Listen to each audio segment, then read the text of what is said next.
Bien, José, Bolivia, uno de los temas. Chile, otro de los temas. Los Ecuador, otro de los temas. Pero es decir, Venezuela se agrega. Es decir, tenemos una Latinoamérica ardiendo. Por cierto, y sobre todo por estas horas que hemos visto que han sido virulentos, siguen siendo, digo, por un lado, la expresión de anoche de Piñera, hablándole al pueblo, y por otro lado, la asunción de esta presidenta provisional, o como le quieren llamar, ya veremos qué dicen nuestros invitados, pero quien está hoy ocupando ese vacío de poder, que también asumió anoche, pero que en realidad no ha dado respuesta porque la gente sigue en la calle, ¿no? Pero además hay otro dato significativo en todo esto que se lo vamos a preguntar a nuestros invitados. Si esto concretamente aumenta la grieta en nuestro país, porque ¿es golpe de Estado o no es golpe de Estado? Lo que dijo el coronel, el militar, diciendo de que tenía que dejar el puesto de presidente Evo Morales, ¿es golpe de Estado? Los militares no asumen. Bueno, vamos a charlar ya mismo. Complicado. Con César Tach, que es licenciado en Historia por la Universidad Autónoma de Madrid, por Valeria Brusco, que es politóloga, y Carlos Pereira Mele, analista en geopolítica. Gracias a los tres por venir, como siempre. Gracias a ustedes. Gracias. Bueno, por nos disipan la confusión ustedes. Si hay confusión realmente. Bueno, empecemos por la derecha. Aunque no sé. El tema es el siguiente, es una discusión semántica, me parece que no va al fondo de la cuestión, si es golpe, motín, sublevación, como lo quieran llamar. La verdad es que el presidente constitucional terminaba su mandato en febrero del 2020 y el presidente no está más en ejercicio. Una supuesta asamblea legislativa que carece de todas las digamos, el cuadro de la ley no se ha cumplido, sin embargo se ha formalizado una supuesta presidenta interina, desconociendo la actual constitución, dicen que ha jurado con la constitución anterior, que ya está derogada, o sea, sin embargo, Donald Trump y Bolsonaro y Guaidó han reconocido como presidente. Ahora, Carlos, vos decís, tenía mandato hasta el 2020. ¿Cómo llega políticamente y electoralmente el 2020? ¿No hubo transgresiones en el medio?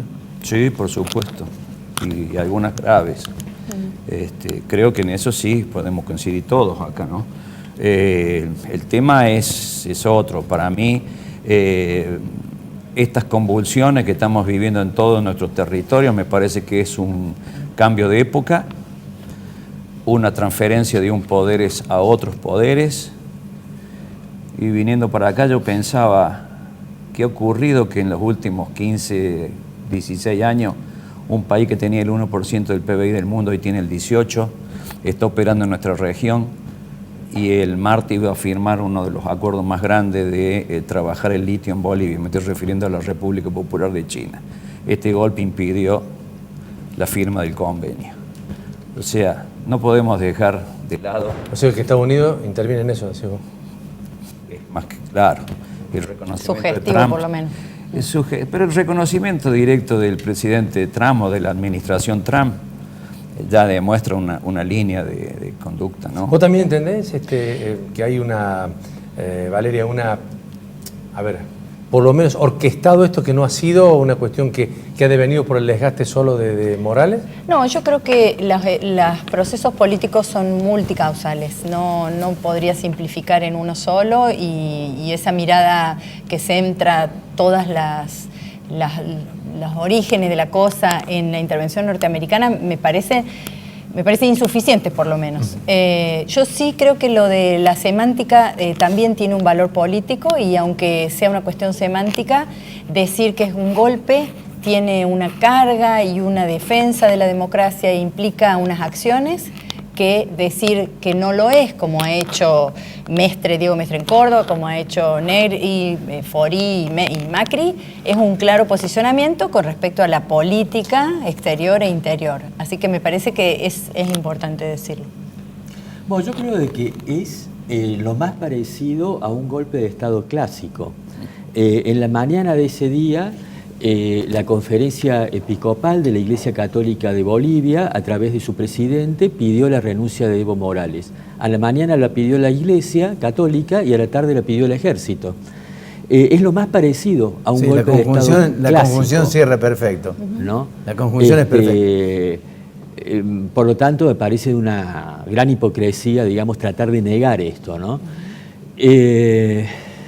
Entiendo, con respecto a tu pregunta, si agudiza más la grieta en la Argentina. Yo no sé. No, yo y creo en la misma Bolivia, porque está la Bolivia alta y está la Bolivia indígena. También, ¿no? Claro. Ahora, en relación, por ejemplo, al caso de Cambiemos, es verdad que el gobierno nacional, a través de Mauricio Macri, descalificó, digamos, la idea de un golpe de Estado, lo cual es altamente criticable. Pero no hay una postura homogénea. Pero Mario Cambiemos, Negri, claro. presidente del bloque de Cambiemos, criticó Así el golpe de Estado de modo claro, ¿no? Sí. De modo que en todo caso lo que introduce es fisuras al interior de Así la es. coalición Cambiemos en relación a este tema. Para cerrar un poco el comentario sobre Bolivia, también desde el punto de vista académico, digamos, es necesario reconocer que, digamos, primero, quizá nunca hubo tanta democracia en Bolivia como durante el gobierno de Evo Morales. Sí. Quizá nunca hubo una tendencia tan fuerte a la equidad social. Pero al igual que ha ocurrido y ocurre con frecuencia en movimientos nacional populares con liderazgos carismáticos, tampoco Evo Morales cedió a la tentación hegemónica, claro, a la vocación hegemónica, en el planteamos sentido que negó un plebiscito que él mismo había convocado, ¿no? Claro. O sea, para presentarse por cuarta vez a la presidencia de la Nación, no podía constitucionalmente, llama a un plebiscito, pierde el plebiscito y se presenta igual. Recurre a un tribunal que Entonces, le dice que sí. el análisis politológico tampoco puede ocultar, ¿no?, en función de una visión blanco y negro, una función binaria, este tipo de cosas. También la intervención de Lovera es particularmente interesante.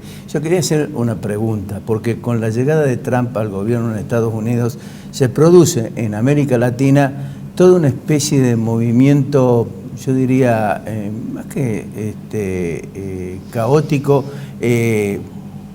sería complicado, es decir, empiezan a surgir rebeliones en distintos lugares donde estaban instalados gobiernos que no precisamente eran neoliberales.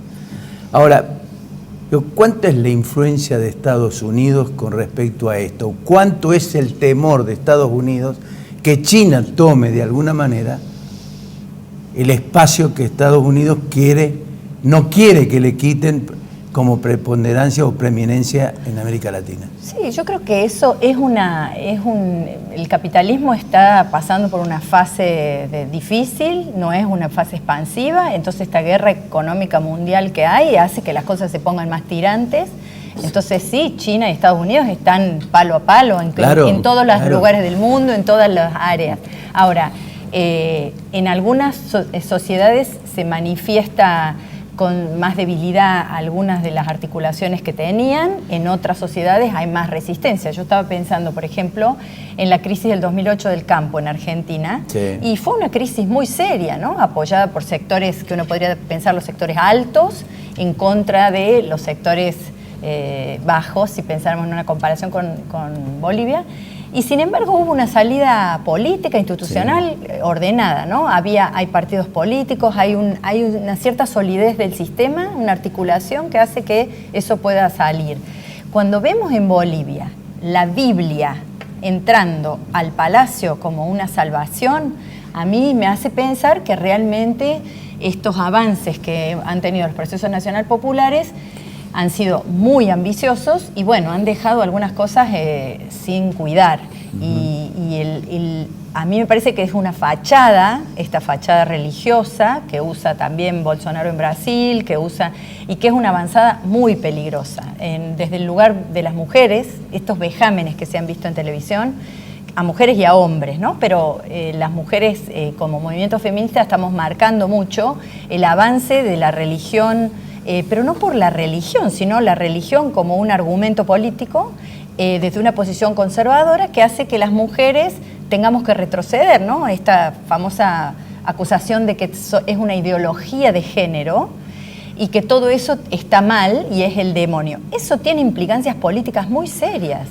Y entonces uno ve a una autoproclamada presidenta entrar con la Biblia y decir, entró la Biblia al palacio, ¿y eso qué quiere decir? ¿No hay más política, no hay más discusión? ¿Volvemos a antes de la Revolución Francesa o a antes de no sé cuándo? No, yo diría que volvemos Sí, al punto que planteó César, la Iglesia pidiéndole de alguna manera la renuncia a Evo Morales y al rato o al poco tiempo o a la tarde un La militar Fuerza diciendo, Armada. presidente, váyase. Claro. Yo lo empalmaría Claro. quizás en ese medio de- contexto, ¿no? Ahora, haciendo referencia acá a lo que dice la doctora, con el tema de este gran conflicto global que evidentemente está ya afectando esta región. En un principio siempre los latinoamericanos y más los argentinos nos consideramos siempre alejados de cualquier conflicto, que no vamos a tener nunca ningún problema. Hasta hace 3 meses atrás América parecía un territorio de paz, Sí. ¿no es cierto? Y hoy en día prácticamente no hay un convulsionado solo totalmente. país que no esté convulsionado y con crisis profunda. Se han olvidado de hablar de Perú. Su crisis institucional se profundiza, 5 presidentes detenidos, el actual presidente que tuvo otro presidente en una misma semana. O sea, esta es una situación distinta a la que preveíamos hace un tiempo atrás, pero ese gran conflicto debe enmarcarse también en una realidad. El modelo que está hoy en día funcionando, que como bien dice acá la doctora, es un modelo capitalista. Esto nos lleva a la conclusión de que hay una gran lucha intercapitalista de grandes poderes y que simplemente los datos que están transmitiendo los tanques de ideas que proyectan el futuro dicen que para el 2030, o sea, acá a 10 años, el mundo va a necesitar 35% más de alimento, 40% más de agua dulce y 50% más de energía. Oh casualidad, ¿cuál es el único territorio en el planeta Tierra que reúne esas grandes capacidades, que tiene escasísima población y de que tiene un sistemas políticos bastante débiles que les va a permitir a muchos poderes entrar acá sin ningún tipo de dificultad?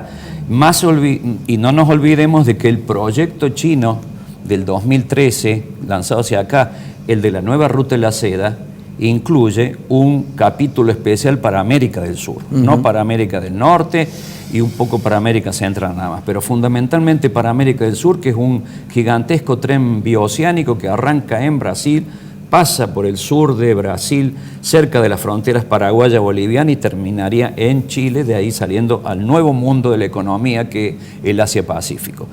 Todo eso hoy se está dirimiendo en nuestro territorio, no nos engañemos, la lucha por los recursos naturales se han lanzado, están ya vigentes. A eso le tenemos que sumar todos estos complementos que estamos hablando, ¿no es cierto? Las debilidades de los sistemas políticos,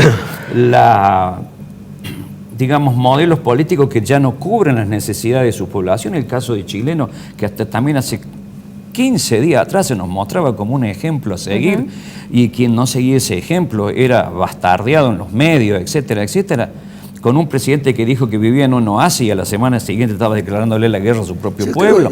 Carlos, yo creo que el problema, y se lo planteo a usted, que algunos me lo contesten, el problema que me da la impresión es que nuestra dirigencia política no ha entendido todavía dónde está parada con respecto a lo que se viene. Es decir, todavía no ha entendido lo que está ocurriendo en el mundo. Y me da la impresión de que está prácticamente, no desinteresada, bueno, que amorfa. posiblemente prime en la dirigencia política argentina una mirada muy cortoplacista, ¿no? O sea, viven enfrascados, están la mayor parte de las horas del día pensando en temas que tienen que ver con el ejercicio inmediato del poder, ¿no? Sí.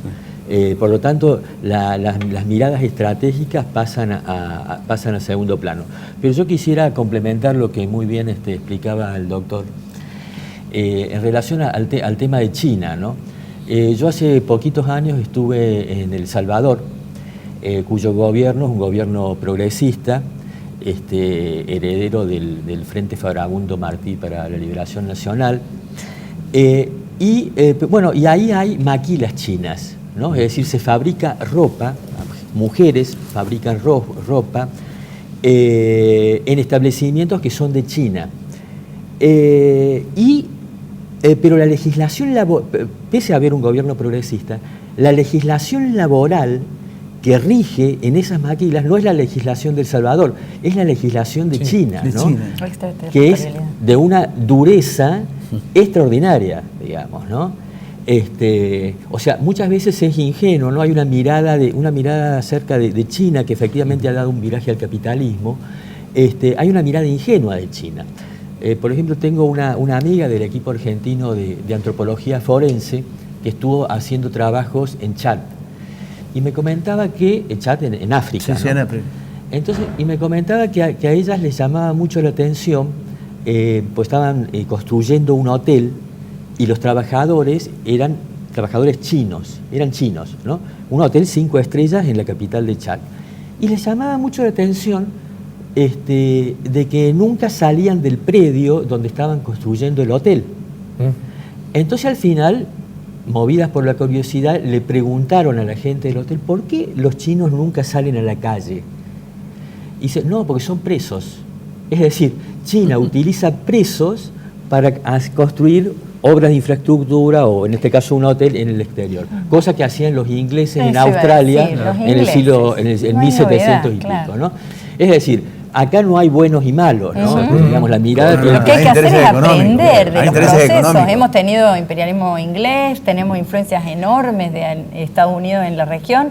Si China es un nuevo actor, habrá que ver cómo pararse con eso. A mí me parece que es más preocupante pensar en la estructura de las sociedades. A mí, Chile me parece que es un aire de esperanza, porque nos hace ver a todo el continente que un país que se decía ejemplar era un país profundamente desigual, donde el decil más rico tenía el 30% de la riqueza, y la gente se cansó y salió a la calle sin liderazgos claros a decir no queremos más agua privatizada, salud privatizada. Y eso es para mí un despertar y Valeria, una eso conciencia. sucede acá también. Lo que pregunto Sucede acá también. Y te lo voy a dar con un solo dato. El presupuesto de la provincia de Córdoba. El presupuesto de la provincia de Córdoba, la carga mayor del presupuesto de la provincia de Córdoba va sobre el 0,2, el 0,3, el 0,4 o el 1% de las propiedades en Córdoba. Pues decís que no es progresiva la aplicación de impuestos. Claro, no. Pero la estructura de la desigualdad en Argentina es diferente. Argentina es de los países menos desiguales. Hemos empeorado, pero es de las sociedades más igualitarias en la región. Chile era entre las peores.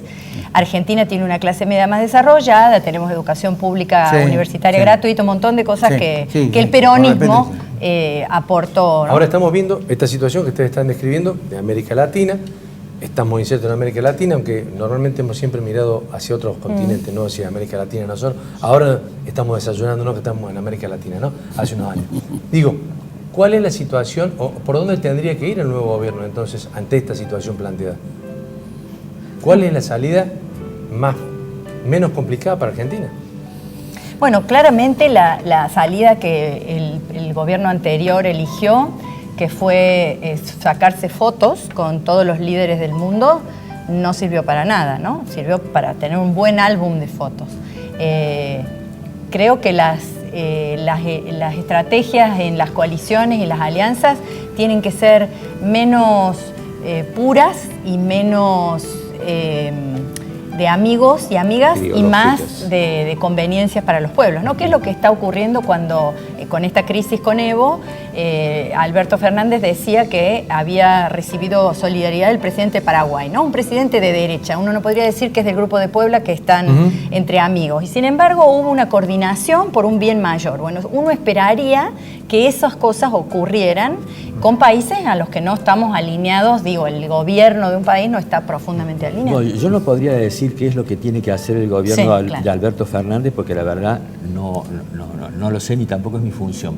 Pero sí podría decir lo que yo no quisiera, digamos.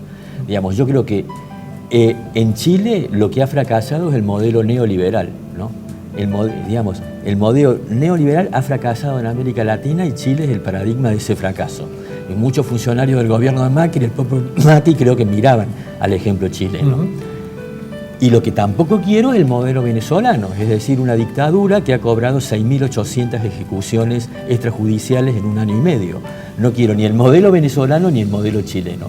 Puedo decir lo que no quiero, Está bien, no lo que quiero. es un buen punto de partida. Es un buen punto de partida, pero ese punto de partida lo tendrían que entender quiénes son responsables de llevar adelante el país, porque me parece que están con la mirada muy cortita mientras el aluvión se viene. Exacto. Ese es el problema. Y ya la piedra de Sísifo ya la subimos y la bajamos 25 veces.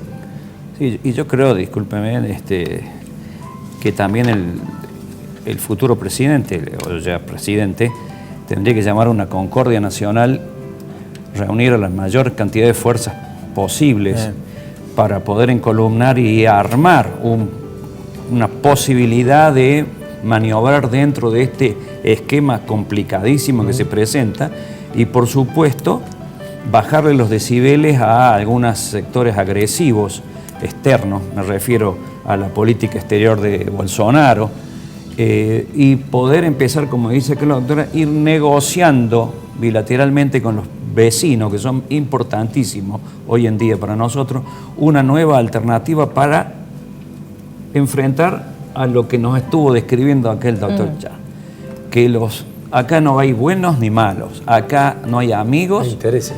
hay intereses nada más. Entonces, dentro de los intereses tenemos que sacar el mejor provecho para beneficio no de una casta o de un grupo político, sino de la sociedad argentina. A los intereses no los podés pelear con un tenedor. También. Carlos, Valeria y César, tenemos que ir a la pausa. Están haciendo señas. Gracias por acompañarnos como siempre. Gracias a ustedes. Al contrario, Gracias.